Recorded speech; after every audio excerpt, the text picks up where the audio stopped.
Olá! É claro que você sabe que a pontuação é fundamental para que a mensagem seja exatamente aquilo que a gente quer, para que ela diga exatamente aquilo que a gente quer que ela diga. Uma vírgula pode simplesmente mudar o sentido do texto. A troca de um ponto final por um ponto de exclamação ou por um ponto de interrogação, meu Deus do céu, isso pode dar um baita problemão se você se esquecer disso.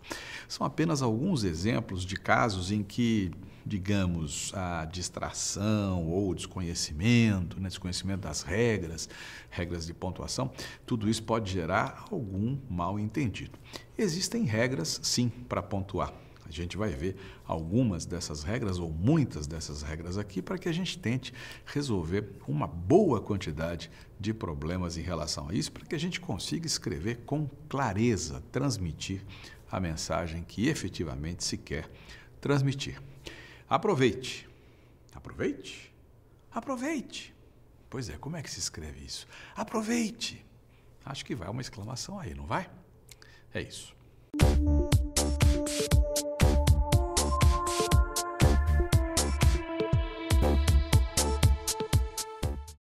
Pois é, acho que todo mundo já ouviu aquela história que diz que vírgula é para respirar.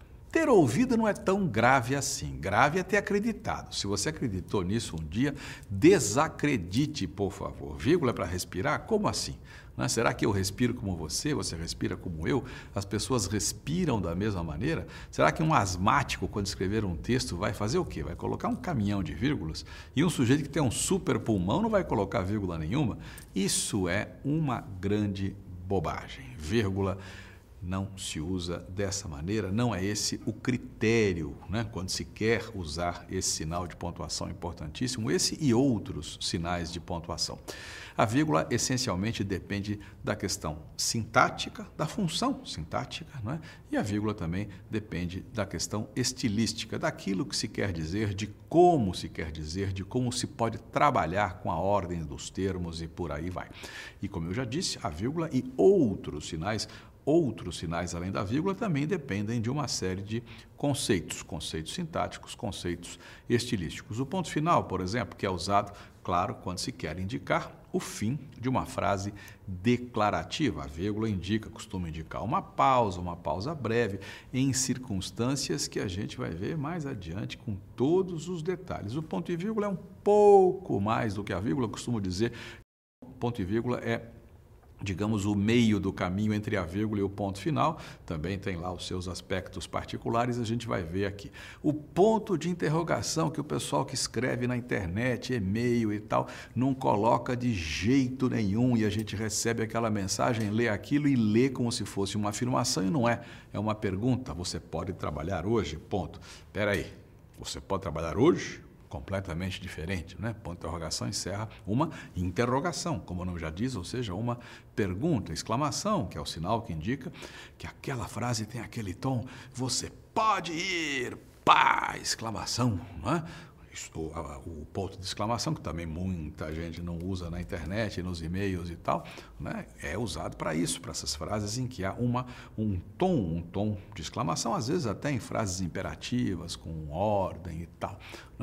Em suma, há vários e vários sinais de pontuação que a gente vai ver aqui, as reticências, que podem indicar pura e simplesmente a interrupção da frase, que não precisa ser completada, fica para o leitor a conclusão, a dedução, ou não, as reticências podem indicar um certo vacilo, uma certa hesitação, um certo momento de dúvida e tal.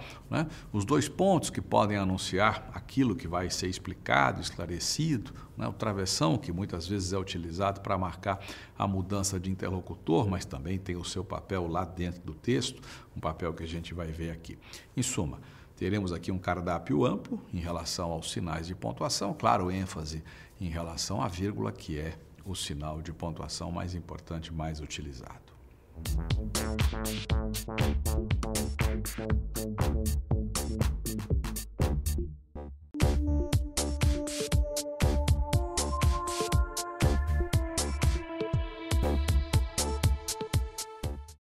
Pois é, A vírgula pode sim mudar o sentido do texto e a vírgula precisa ser usada de acordo com aquilo que se quer dizer. Imagine o seguinte, um time de futebol faz uma viagem, faz um jogo fora e tal, fora da sua sede, a viagem é comprida, a viagem é longa, é cansativa, foi feito lá o jogo e tal, os jogadores voltam para a base e aí, depois do jogo, no dia seguinte, existe um treino, mas nem todos os jogadores estavam em condição de treinar. Como é que eu vou dizer isso? Como é que eu vou escrever isso? Os jogadores, vírgula, cansados, vírgula, não treinaram à tarde.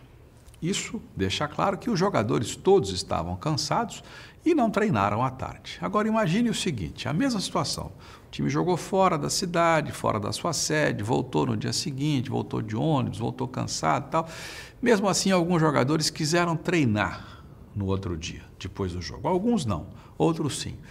E aí eu vou dizer que só os cansados acharam que era melhor não treinar. Eu vou escrever como? Os jogadores cansados não quiseram treinar. Não é? Desse jeito, os jogadores cansados, sem isolar cansados, sem colocar cansados entre vírgula, eu não tenho mais a generalização e sim passo a ter a restrição. Cansados funciona aí como um termo que restringe o universo anterior, o universo formado pelo termo jogadores. Então, os jogadores, vírgula, cansados, vírgula, não quiseram treinar ontem à tarde, significa o quê? Que todos eles estavam cansados e não quiseram treinar. Os jogadores cansados não quiseram treinar ontem à tarde, sem a pontuação, indica o quê? Que alguns treinaram. Quais treinaram? Os que não estavam cansados. Os que estavam cansados não quiseram treinar ontem à tarde. Esse é só um dos papéis das vírgulas ou da vírgula, essa coisa da restrição e da generalização. Isso é fundamental, isso muda completamente a mensagem.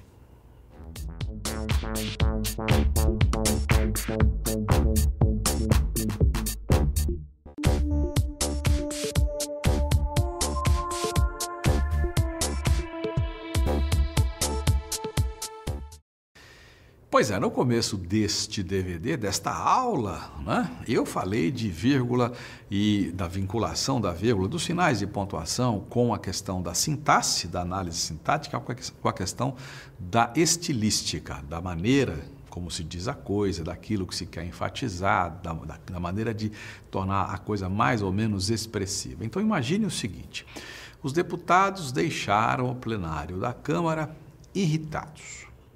Os deputados deixaram o plenário da Câmara irritados. Nós temos aí irritados relativo aos deputados, os deputados sujeito, irritados lá no fim do predicado. Esse termo funciona como predicativo do sujeito. A ordem aí é diretíssima. Os deputados sujeito deixaram é o verbo transitivo, o plenário da Câmara, o complemento direto do verbo deixar, irritados, o estado deles, deputados, no momento em que deixaram o plenário, ou seja, predicativo do sujeito. Não há motivo para colocar vírgula nenhuma, ordem direta, não é preciso colocar vírgula. Eu posso pegar esse termo irritados e passear com ele. Eu posso tirar de lá do fim e começar a recuar. Eu posso dizer, por exemplo, os deputados deixaram irritados o plenário da Câmara. Pronto, eu já coloquei irritados entre o verbo e o complemento do verbo. Vou usar duas vírgulas. Os deputados deixaram, vírgula, irritados, vírgula, o plenário da Câmara. Essas vírgulas vão isolar irritados, termo que está posto entre o verbo e o seu complemento, e ao mesmo tempo vão já gerar um certo grau de ênfase para essa irritação dos deputados. ênfase mais forte do que a que havia na ordem direta. Eu posso agora pegar irritados e passear mais um pouquinho, jogar mais para trás. Os deputados, vírgula, irritados, vírgula, deixaram o plenário da Câmara. Aqui a pontuação é fundamentalíssima. Note que se eu não colocar as vírgulas, eu mudo o sentido do texto. Eu volto àquele item já discutido, a questão da restrição e da generalização.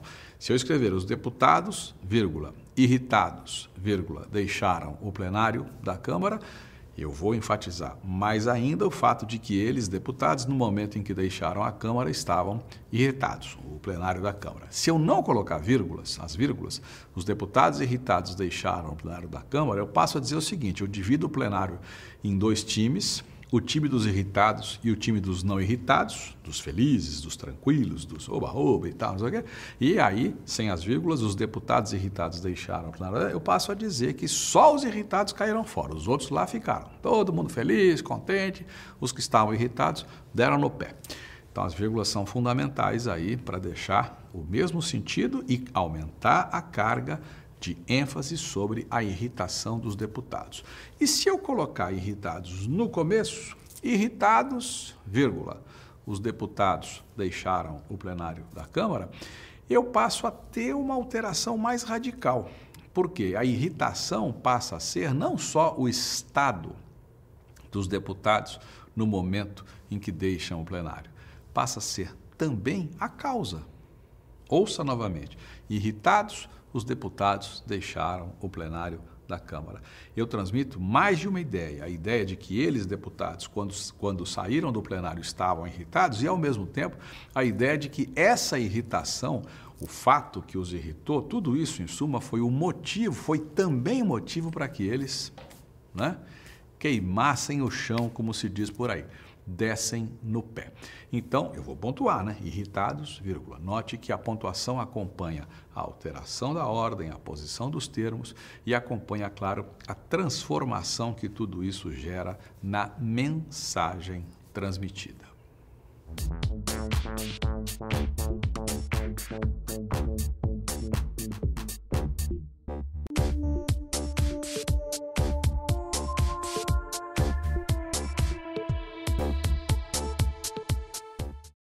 Vírgula, para que te quero? Já ouviu a expressão, né? Pernas, para que te quero, né? Perna, para que te quero. No caso, eu estou brincando aqui, trocando perna por vírgula, vírgula, para que te quero. A vírgula é de longe, mas de longe mesmo, campeã em relação, claro, aos problemas de pontuação.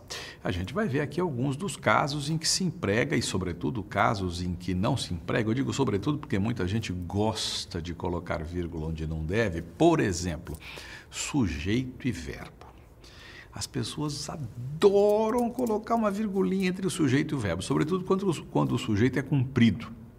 O diretor da filial brasileira, da multinacional alemã, esteve, vírgula, esteve, não. Essa vírgula não existe. Sujeito e verbo não se separam por vírgula, mesmo que o sujeito seja comprido. Sujeito e verbo não se separam por vírgula. Eu vou dar um exemplo muito simples aqui.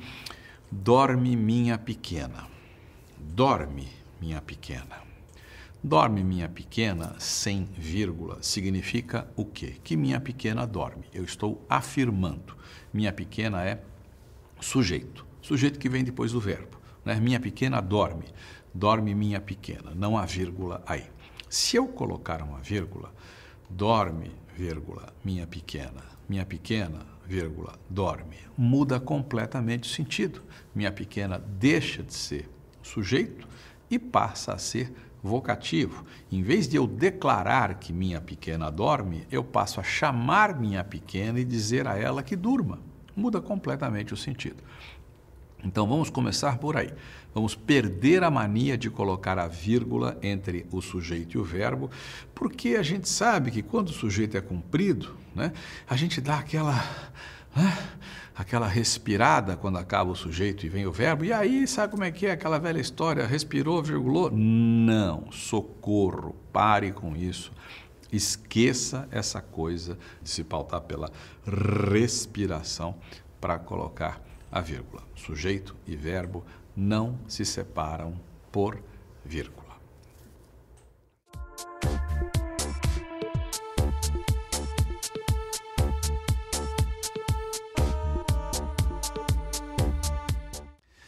No DVD referente à análise sintática, você estuda comigo as orações coordenadas, as orações subordinadas, o período composto.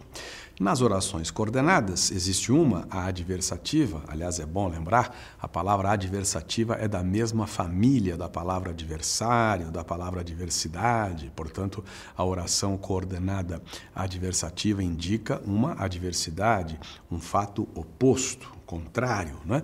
E, dizia eu então, nas orações coordenadas adversativas, surge a conjunção mas, que é a mais comum, não é a única, mas é a mais comum, a mais usada, né? E aí a gente põe o dedo de novo numa feridinha. Por quê? Fulano correu, mas não alcançou o ônibus. Fulano correu, mas não alcançou o ônibus. Aí dá aquela vontade, né? Porque a gente diz, fulano correu, mas... né? A gente dá aquela paradinha, né? Para criar um certo suspense. E aí dá aquela vontade incrível de representar isso na grafia com uma virgulinha, né? Colocar uma vírgula depois desse mas. Fulano correu, mas... né? Não é por aí não. É só pensar o seguinte, fulano correu muito, primeira oração, né? Mas não alcançou o ônibus, segunda oração. Nós temos duas orações coordenadas. A segunda expressa fato que se opõe ao fato expresso na primeira, né? Para que esse indivíduo correu? Correu para alcançar o ônibus. Ele alcançou o ônibus? Não alcançou. Fulano correu muito, mas não alcançou o ônibus. A vírgula vai separar uma oração da outra. Fulano correu muito, vírgula, mas não alcançou o ônibus. Nós temos outras conjunções, e se eu colocar contudo no lugar de mas, se eu colocar qualquer outra dessas, entretanto, todavia, vai acontecer a mesma coisa. Fulano correu muito, vírgula, todavia não alcançou o ônibus. Fulano correu muito, vírgula, entretanto não alcançou o ônibus. Fulano correu muito, vírgula, contudo não alcançou o ônibus. E por aí vai. É bom lembrar que a conjunção mas é um pouco diferente dessas outras. Diferente no quê? Diferente na possibilidade de deslocamento. As outras conjunções adversativas, contudo, porém, entretanto, todavia, essas conjunções têm mobilidade, elas podem passear. A conjunção mas não passeia. Então, eu posso dizer, por exemplo, fulano correu muito, não alcançou o ônibus, porém. Né? Isso é impossível fazer com o mas. Né? Se eu optar pelo deslocamento da conjunção, das outras conjunções, porém, contudo, todavia, né? Eu vou ter um sinal de pontuação que a gente vai aprender depois. O normal vai ser colocar aí ponto e vírgula. Fulano correu muito, ponto e vírgula. Não alcançou o ônibus, porém. Mas isso a gente vai ver mais para frente.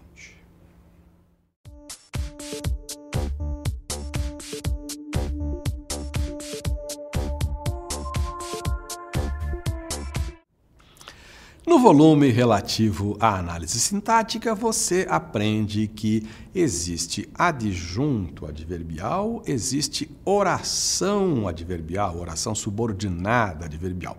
Tanto o adjunto adverbial quanto a oração subordinada adverbial expressam uma circunstância. São muitas as circunstâncias. Por exemplo, circunstância de tempo. Se eu disser, estive lá ontem, a palavra ontem indica uma circunstância de tempo. Quando eu estive lá, ontem é um advérbio, sintaticamente um adjunto adverbial de tempo. Em vez de dizer estive lá ontem, eu posso dizer estive lá quando isso aconteceu. Eu não marco mais o tempo, não indico mais o tempo com a palavra ontem, e sim com a oração quando isso aconteceu. A oração quando isso aconteceu é adverbial, subordinada adverbial temporal. Ela todinha indica o tempo do que ocorre, do que se indica, do que se informa na outra oração. Muito bem. Você sabe que na ordem direta a vírgula é desnecessária. Estive lá ontem, eu não preciso colocar vírgula. A mesma coisa vai acontecer se, em vez de eu usar um advérbio, um adjunto adverbial, eu usar uma oração adverbial. Estive lá quando isso aconteceu. Eu não preciso colocar vírgula. O fato de eu dizer que não é necessário colocar vírgula não quer dizer que seja proibido colocar vírgula. Eu posso colocar vírgula tanto para separar o advérbio, o adjunto adverbial, quanto para separar a oração adverbial. Ou seja, estive lá, vírgula, ontem. Isso é possível, é uma vírgula enfática, né? Estive lá, vírgula, quando isso aconteceu. Perfeitamente possível, mas posso não colocar, como já disse aqui. Se eu inverter Se eu colocar a oração subordinada adverbial na frente, não é? Quando isso aconteceu, eu estive lá. Quando isso aconteceu, eu estive lá. Aí a vírgula passa a ser obrigatória. Eu tenho uma oração adverbial, uma oração subordinada, adverbial, temporal antecipada, posta antes da principal, eu vou usar a vírgula, não é? Isso é ponto pacífico. Deixe-me lembrar aqui de uma canção antológica, você certamente conhece, Travessia. Quando você foi embora, fez-se noite em meu viver, não é? Quando você foi embora, vírgula, fez-se noite em meu viver. A oração quando você foi embora é subordinada adverbial temporal, posta antes da oração principal, existe uma vírgula obrigatória. Se o Fernando tivesse escrito na ordem direta, fez-se noite em meu viver, quando você foi embora, a vírgula seria possível, não seria obrigatória, não seria proibida, e aí a gente escolheria de acordo com a necessidade, de acordo com aquilo que se quisesse dizer, não é? É preciso tomar cuidado, porque muita gente, na hora de escrever essas orações adverbiais, não só a temporal, por exemplo, a condicional mais comum é ser. Se você for lá, diga a fulano que, se você for lá, oração subordinada, adverbial, condicional, posta antes da principal, se você for lá, vírgula, diga a fulano que, se você for beber, se você beber, ou algo do gênero, né? Se você for beber, vírgula, não dirige, isso é um período. Esse período funciona como uma advertência, aparece em placas públicas e tal. Quer dizer, eu não sei por que o pessoal não gosta da vírgula. Eu sempre vejo isso por aí, se for beber, não dirija, na publicidade, na televisão, se beber, não dirija, sem a vírgula. Essa vírgula é obrigatória, se você beber, vírgula. Oração subordinada, adverbial, no caso, condicional, posta antes da principal, vírgula. Vírgula separa essa adverbial anteposta da principal.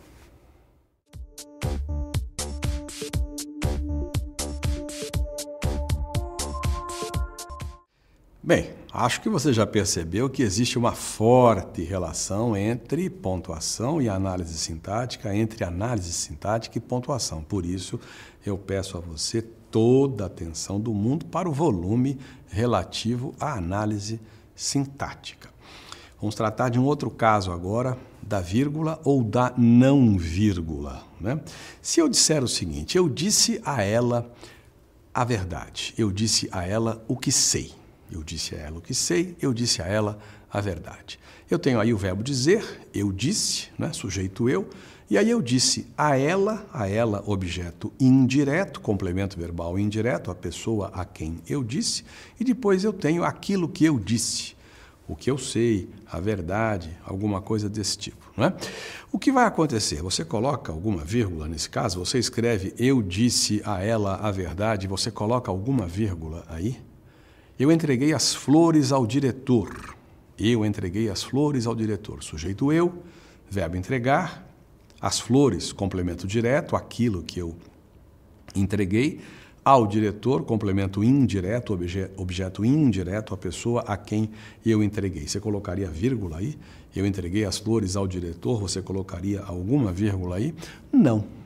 E por quê? Vamos relembrar. Eu já disse aqui, se eu tenho termos colocados na ordem direta, se eu tenho constituintes imediatos, que constituintes imediatos? Eu, sujeito, entreguei, verbo, sujeito e verbo são constituintes imediatos. Eu, sujeito, disse, verbo, né? Aí eu vou ter os complementos do verbo, eu disse a ela a verdade, a ela, complemento indireto, a verdade, complemento direto, eu entreguei as flores, complemento direto, ao diretor, complemento indireto. Eu tenho constituintes imediatos colocados lado a lado.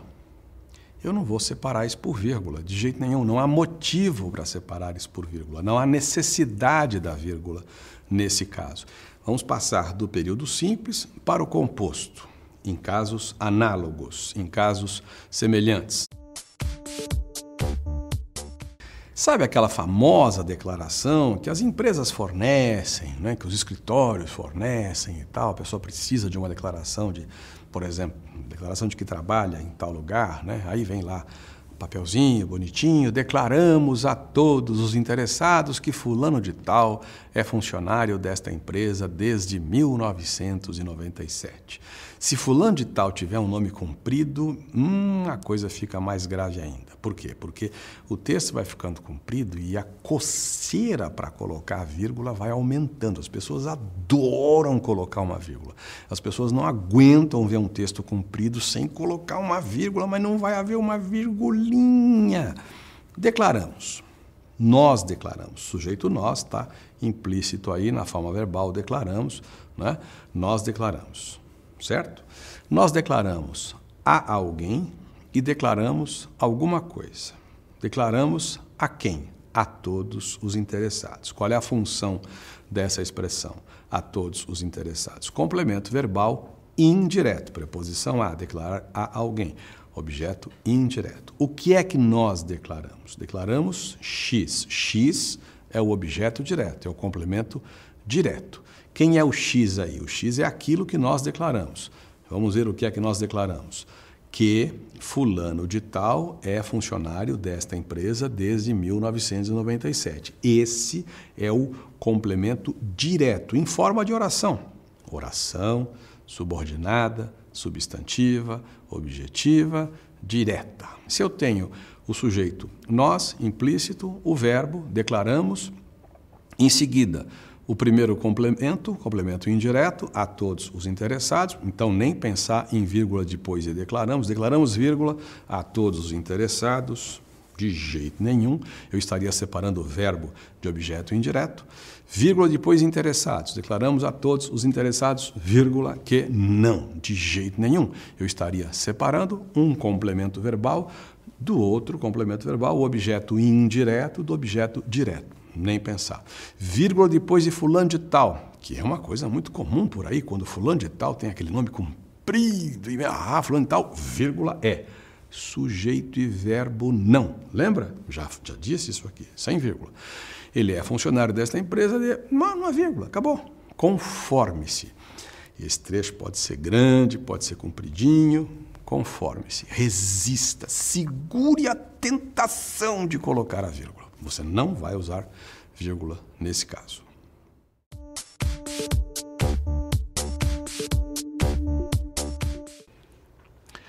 Eu fui à feira e comprei laranja, banana, maçã, pera, abacate, chuchu, tomate, não sei o quê, não sei o quê, não sei o quê. Tudo isso é a lista, né, daquilo que eu comprei. Nós temos aí a famosa enumeração, elementos dispostos em enumeração. Todo mundo sabe escrever isso, né? Laranja, vírgula, banana, vírgula, abacate, vírgula, chuchu, vírgula. Só que uma hora essa lista acaba, não é? E aí ela pode acabar de mais de um jeito. Ela pode acabar assim, e mamão, por exemplo. E aí, do penúltimo para o último, entra o e, né? E pronto, e não se coloca mais aquela vírgula que vinha antes, separando os elementos enumerados, né? Então, laranja, vírgula, banana, vírgula, abacate, vírgula, maçã e mamão. Essa é uma maneira de terminar essa numeração. Outra maneira clássica é colocar o famoso etc. Então, eu comprei laranja, banana, abacate, mamão, etc. Né? Então, laranja, vírgula, banana, vírgula, mamão, vírgula, e vai até chegar a hora do etc. Como é que se faz isso? Existe ou não existe vírgula antes desse etc., que é uma forma de reduzir uma expressão latina et coetera e outras coisas. Há dois procedimentos. Há quem coloque vírgula antes de etc., entendendo que esse etc. se tornou mais um elemento da enumeração, como se ele fosse um elemento a mais. Laranja, vírgula, banana, vírgula, abacate, vírgula, etc. Isso é perfeitamente possível, está consagrado pelo uso, muita gente faz assim. Há quem leve em conta o aspecto etimológico, ou seja, a origem da expressão etc., formada pelo et, né, que é o e latino. E quem leva em conta a etimologia, a origem, despreza a vírgula, age com o etc. como age com o e. Né? Então, banana, vírgula, abacate, vírgula, mamão, vírgula, tomate, vírgula, chuchu, etc., sem a vírgula. Os dois procedimentos são absolutamente possíveis, corretos, explicáveis, justificáveis e adotados, ora por A, ora por B.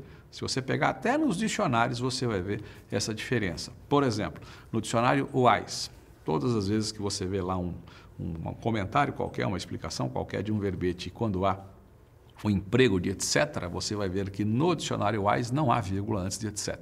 Se você pegar o Aurélio, você vai ver justamente o contrário. Quem tem razão? Os dois. A decisão fica por sua conta.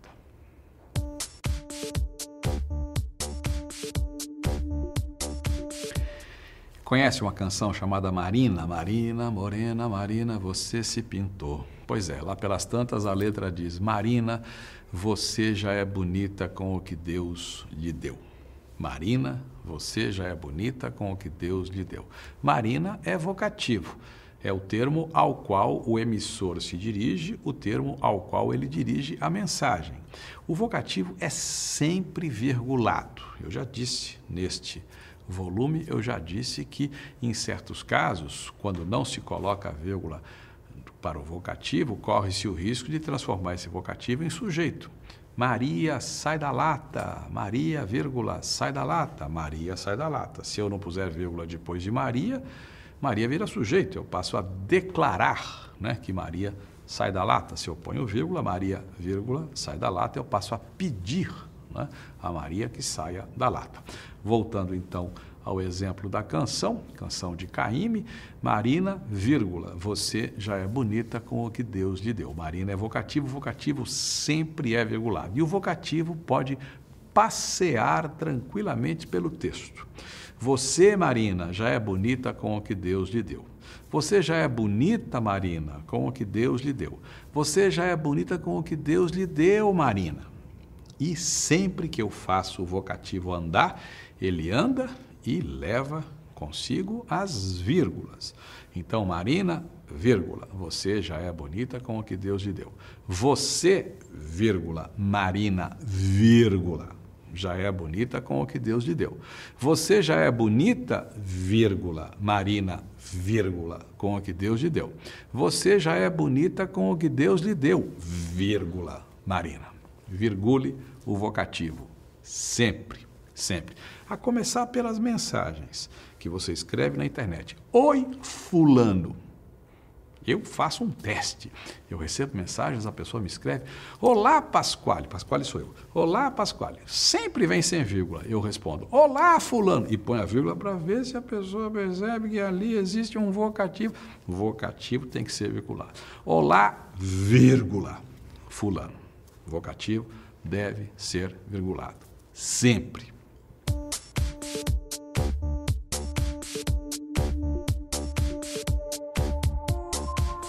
Todo mundo já ouviu falar de aposto. Aposto que você já ouviu falar de aposto. E a gente sempre tem em mente aquele exemplo clássico de aposto, aquele aposto que vem entre vírgulas, não é? Fulano de tal, professor de matemática, disse ontem, né? Fulano de tal, vírgula, professor de matemática, vírgula, fulano de tal, vírgula, ministro da Fazenda, vírgula, disse ontem. Esse aposto explicativo vem sempre entre vírgulas, é fato líquido e certo, né? Então, se eu digo, por exemplo, o nome de uma autoridade, digo em seguida que cargo essa autoridade exerce, né? Por exemplo, fulano de tal, vírgula, governador do estado X, vírgula, esteve ontem e tal, né? Então, esse tipo de aposto explicativo vem sempre entre vírgulas, obrigatoriamente entre vírgulas. Agora, cuidado porque às vezes é preciso separar certas coisinhas, certos conceitos e tal. Então, uma coisa é dizer o ministro da Fazenda, outra coisa é dizer o ex-ministro da Fazenda. Ministro da Fazenda existe um, só um. Ex-ministro da Fazenda, nossa senhora, um monte, uma tonelada. Nos dois casos, quando eu disser o ministro da Fazenda, fulano de tal, o ex-ministro da Fazenda, fulano de tal, nos dois casos, fulano de tal é aposto. Só que no primeiro caso é aposto explicativo, né? Então, o ministro da Fazenda, vírgula, fulano de tal, vírgula, né? Aposto explicativo. O ex-ministro da Fazenda, ministro da Fazenda, ex-ministro da Fazenda, no caso, como eu disse, existem vários, então o nome desse ex-ministro vai ser um aposto restritivo. e não explicativo. Eu vou pegar o universo de ex-ministros e deste universo de ex-ministros vou pegar um, né? E vou restringir esse universo. Então, nesse caso, não há vírgula. O ex-ministro da Fazenda, fulano de tal, participou ontem, não há vírgula nesse caso. Então, lembre-se, nem todo aposto é explicativo. Existe o aposto restritivo. E o aposto restritivo não é separado por vírgula.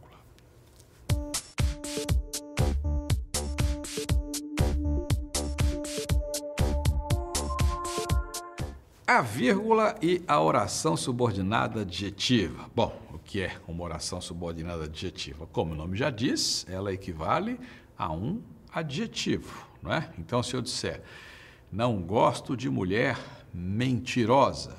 Mentirosa é um adjetivo em relação à mulher, não é assim?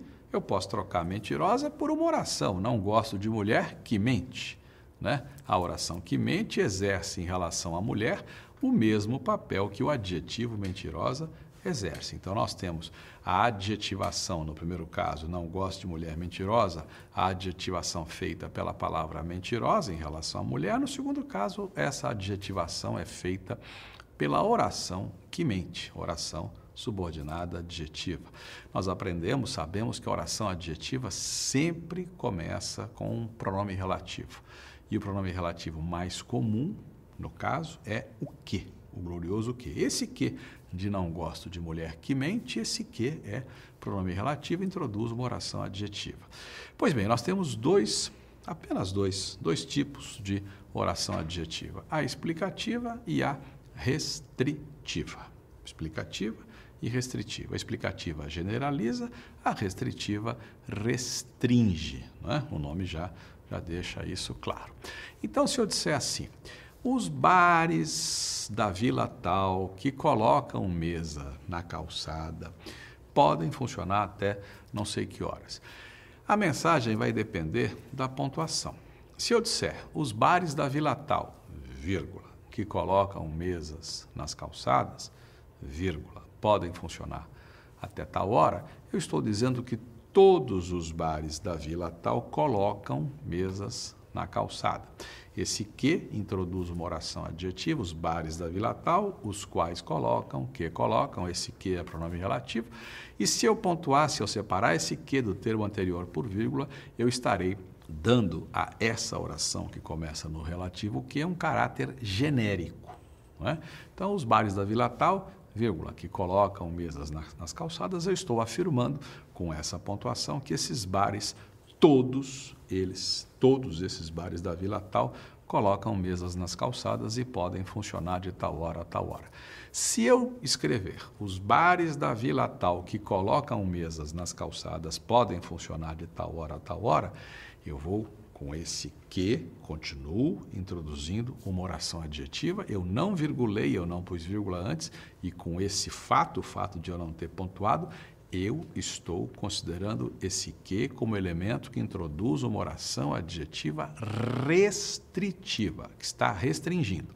Então, agora não estou mais falando de todos os bares da Vila Tal, não estou mais dizendo que todos eles colocam mesas nas calçadas e podem funcionar de tal hora a tal hora. Eu estou dizendo que só podem funcionar de tal hora a tal hora os bares da Vila Tal que colocam mesas nas calçadas. Os outros, os que não colocam, não vão funcionar nesse horário. Então, aquela velha história, novamente, restringir, generalizar. Lembre-se disso. Restrição significa sem vírgula. Generalização com vírgula. Então, os bares da Vila Tal, vírgula, que colocam mesas sobre as calçadas, vírgula, podem funcionar de tal hora a tal hora. Com essa redação, eu estou dizendo que todos os bares da Vila Tal colocam mesas nas calçadas e podem funcionar de tal hora a tal hora. Se eu escrever isso sem a pontuação, sem as vírgulas, eu vou transmitir outra mensagem, que na Vila Tal existem bares que colocam e bares que não colocam mesas sobre as calçadas. E podem funcionar de tal hora a tal hora apenas aqueles bares que colocam mesas nas calçadas. É isso.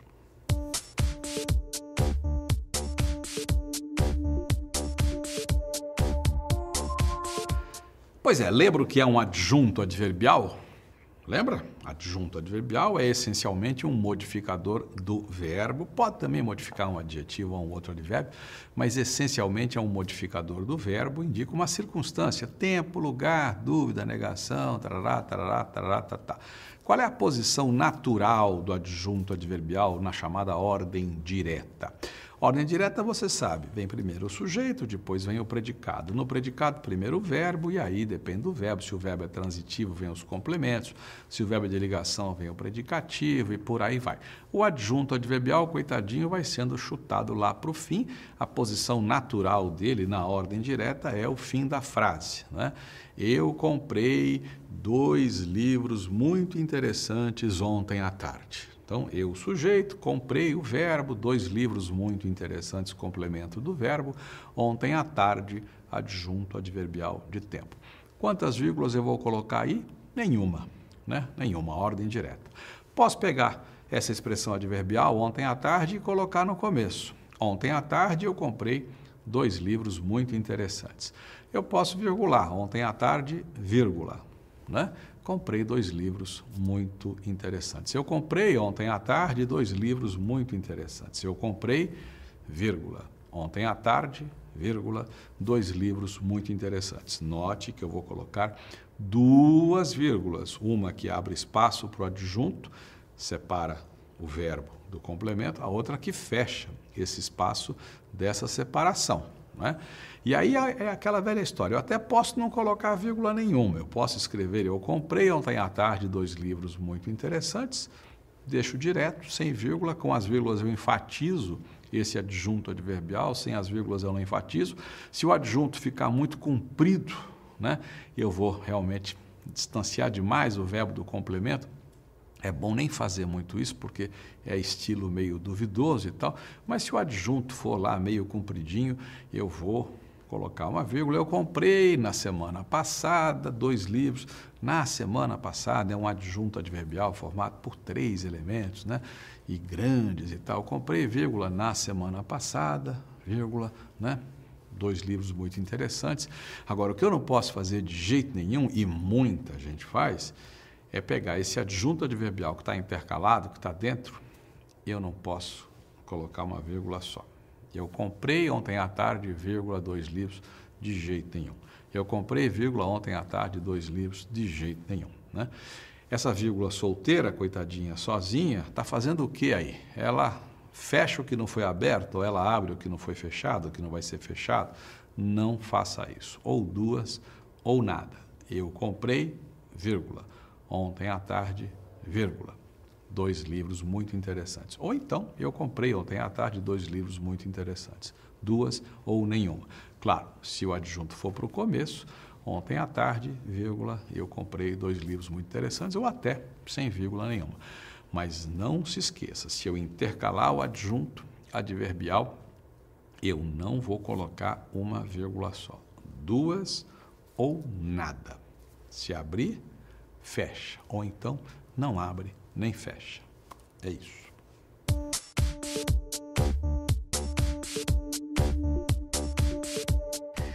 Às vezes é preciso empregar uma vírgula para marcar a presença-ausência de uma palavra. Eu traduzo, não se assuste não com esse presença-ausência. Se eu disser assim, os brasileiros preferem futebol, os estadunidenses, basquete.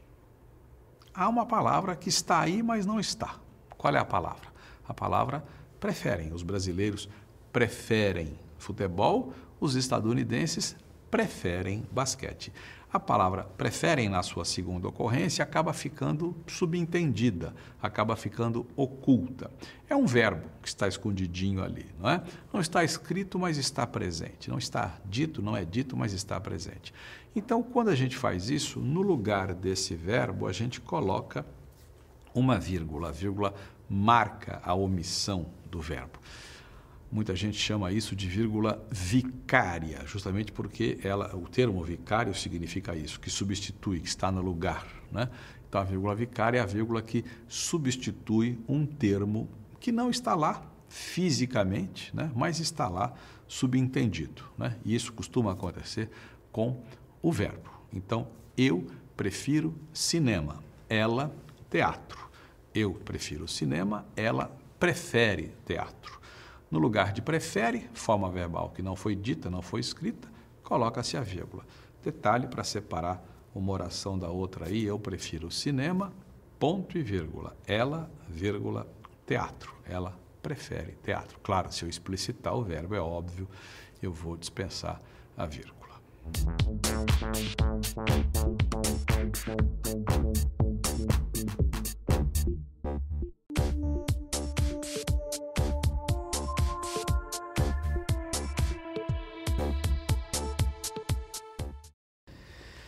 Ponto e vírgula, outro sinal de pontuação que deixa muita gente, não é, com medo, assustada. Por que será que o ponto e vírgula se chama ponto e vírgula?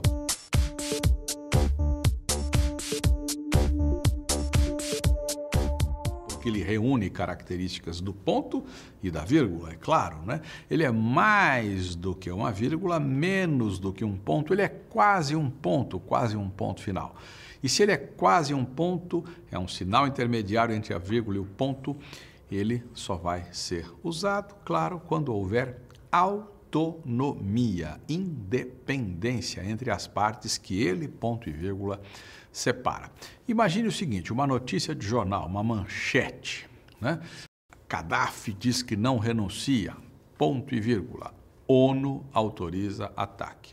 São duas notícias relativas ao mesmo tema, ao mesmo assunto. Só que cada uma trata de um aspecto específico, né?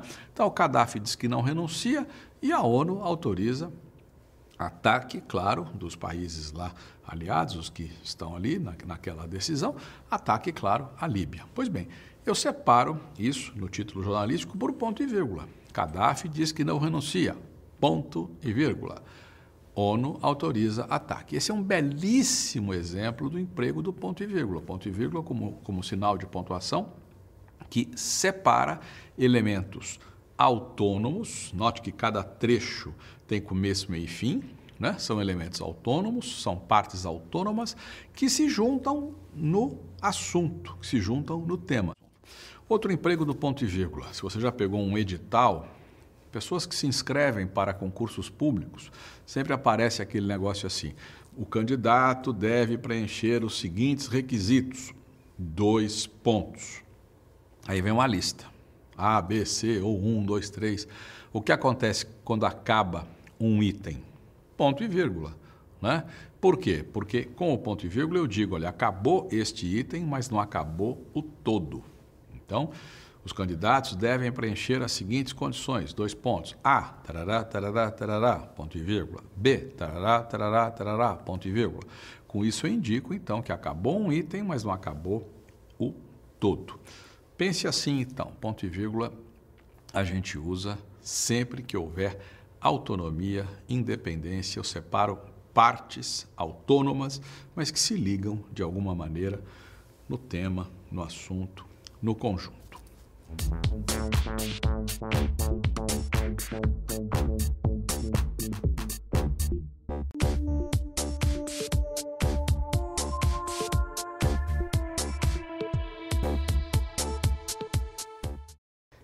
Travessão. Todo mundo conhece o uso clássico do travessão nos diálogos, não é? Então, nos textos narrativos em que há diálogo entre personagens, o que acontece? Então, o narrador, lá, 2 pontos, tal, travessão, fala de alguém, embaixo, travessão, mudou o interlocutor, novo travessão e por aí vai. Esse caso é clássico, é conhecido. Agora, é preciso lembrar que existe o uso do travessão dentro do texto. Fora dessa história de mudar de interlocutor, fora dessa história do diálogo, outra história completamente distinta. O travessão dentro do texto com um papel semelhante ao papel das vírgulas, né? Semelhante, mas não completamente igual. Os textos jornalísticos se valem muito disso, né? Do uso desse travessão interno, assim chamado. E quando é que a gente usa isso? Quando a gente quer, em vez de colocar uma vírgula para uma determinada expressão que vai explicar alguma coisa, quando a gente quer destacar um pouco mais essa expressão, a gente coloca um travessão em vez de colocar uma vírgula. Então, se eu vier falando lá qualquer coisa, e aí eu cito determinado político, alguém que já ocupou determinado cargo, né? Vou encerrar lá o parágrafo, por exemplo, eu poderia colocar o nome desse cidadão e colocar vírgula, ex-presidente da República, ou então ex-senador, né? Qualquer coisa assim. Eu posso, em vez de colocar vírgula, posso colocar um travessão para destacar, de certa forma, um pouco mais esse elemento. É importante lembrar que, se isso for feito dentro do texto, eu vou ter 2 travessões, um que abre, um que fecha, e aí eu continuo o texto. Se essa observação for feita no final do período, no final do parágrafo, aí eu tenho um travessão, a expressão que explica o termo antecedente e um ponto final. E às vezes eu tenho, quando eu coloco isso dentro do texto, ou seja, coloco um travessão, ponho a explicação, fecho com outro travessão, às vezes é preciso colocar uma vírgula depois desse travessão. Quando? Como é que eu faço para saber se há ou se não há vírgula depois do travessão? É muito simples. Você pega o travessão que abre e o travessão que fecha, você junta tudo, amassa, esmaga, joga fora e vê o que sobra. Se ali cabe uma vírgula, não é? É preciso, então, colocar depois do travessão essa vírgula. Vou dar um exemplo concreto aqui, né? Se eu pegar, eu falo de futebol, por exemplo, falo da história dos times da cidade de São Paulo, lá pelas tantas eu falo, por exemplo, do Juventus, do Clube Atlético Juventus, né? Clube Atlético Juventus, travessão conhecido por muitos como moleque travesso, travessão, vírgula, né? Que foi fundado, percebe? Haveria uma vírgula antes desse quê? Clube Atlético Juventus, vírgula, que foi fundado, né? Mas em vez de colocar Clube Atlético Juventus, vírgula, que foi fundado, eu resolvi colocar o apelido, que conhecido por muitos como moleque travesso. Então, Clube Atlético Juventus, travessão, conhecido como moleque travesso, travessão, vírgula, que foi fundado. Simples, né? É só pegar os travessões, esmagar tudo, jogar fora. Como é que fica? Clube Atlético Juventus, vírgula, que foi fundado. Funciona desse jeito.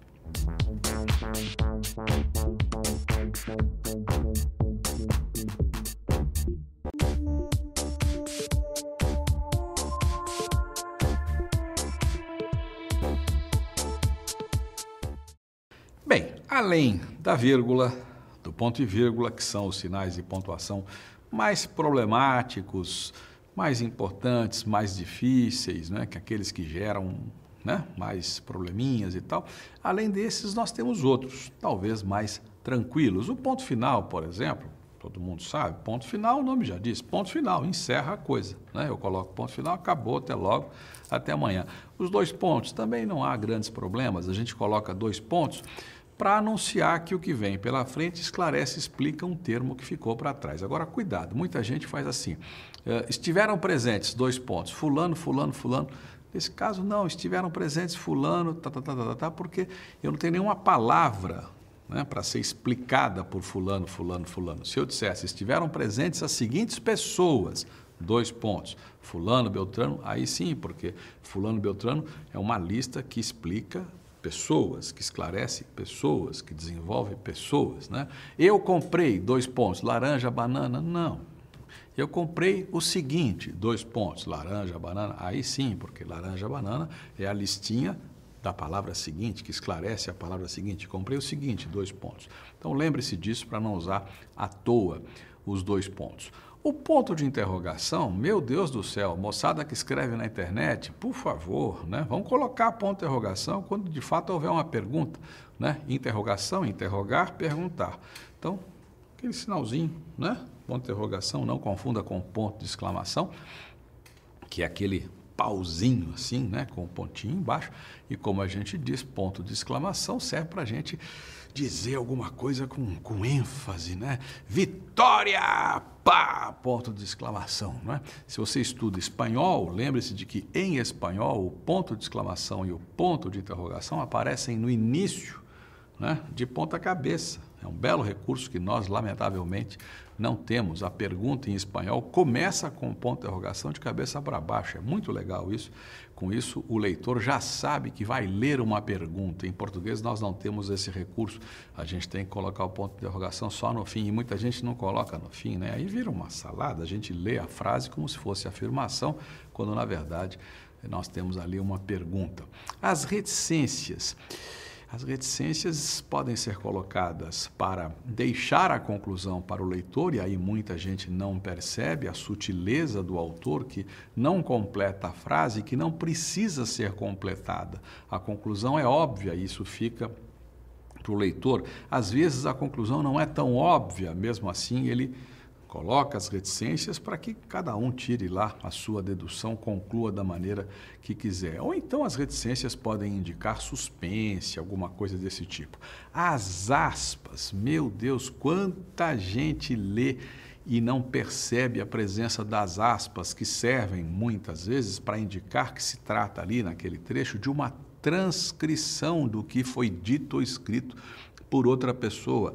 E aí, se você ler isso e não perceber, você vai acabar atribuindo ao autor daquele texto algo que não é dele, que não é ele que pensa, que não é ele que diz, ele está transcrevendo aquilo. Leve em conta as aspas nesse papel que elas têm, não é? Não só esse papel. Há outro, por exemplo, nos diálogos, 2 pontos, não é? Eu vou introduzir o que alguém diz, eu coloco lá as aspas e tal. Às vezes as aspas servem para alterar o sentido de um termo, dar ao termo um sentido diferente do que esse termo tem no papel, pau, pedra. Então você imagina o seguinte, um jogador de futebol foi contratado por um time, estreou, né? Mas na primeira partida, na estreia, ele jogou 5 minutos e se machucou. Machucou feio, contusão grave, ficou sem jogar um tempão. Quando ficou bom, sarou, vai jogar. Aí o jornal coloca lá, fulano estreia e põe estreia entre aspas. Por quê? Porque, na verdade, ele já estreou, mas aquela estreia não valeu. Coitado, o cidadão entrou, jogou 5 minutos, se machucou, ficou 3 meses parado. Então, essa partida, a segunda, na verdade, é a primeira. Então, fulano estreia as aspas para indicar, ó, não é bem a estreia, mas é como se fosse. Então, leve em conta isso também quando você ler uma palavra, uma expressão entre aspas. Os parênteses funcionam mais ou menos como as vírgulas, como os travessões, indicam que aquilo que está entre parênteses é uma explicação, uma informação paralela que até poderia ser retirada, mas que o autor resolveu colocar, achou conveniente colocar e, de certa forma, isolou daquela maneira. O apóstrofo, que não se pode confundir com apóstrofe, são coisas distintas. O apóstrofo é aquela virgulinha, né, que se coloca gota d'água, de apóstrofo, água. Não é? Não confunda com apóstrofe, que é uma figura completamente diferente, é quando o narrador, de repente, se dirige a um termo, a um ser que não está ali, né? Ó mestre, né? Ó mar, na narração. Então, isso configura essa figura da apóstrofe, que não tem nada a ver com o apóstrofo, que é aquele sinalzinho que a gente usa para somar palavras e tal. Não deixa de ser um sinalzinho.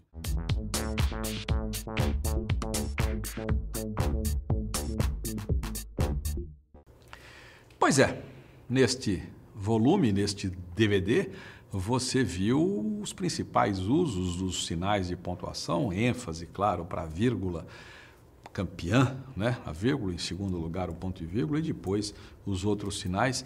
E espero que a coisa tenha ficado clara, mas é óbvio, se alguma coisa não ficou clara, volte, veja de novo, recorra a esse DVD, recorra ao livro da coleção. No livro você encontra mais exemplos, muitos exemplos relacionados ao tema, muitas explicações, comparações e tal. É muito importante ter em mão esse material e voltar a ele sempre que necessário. Eu agradeço a você pela atenção e a gente se vê.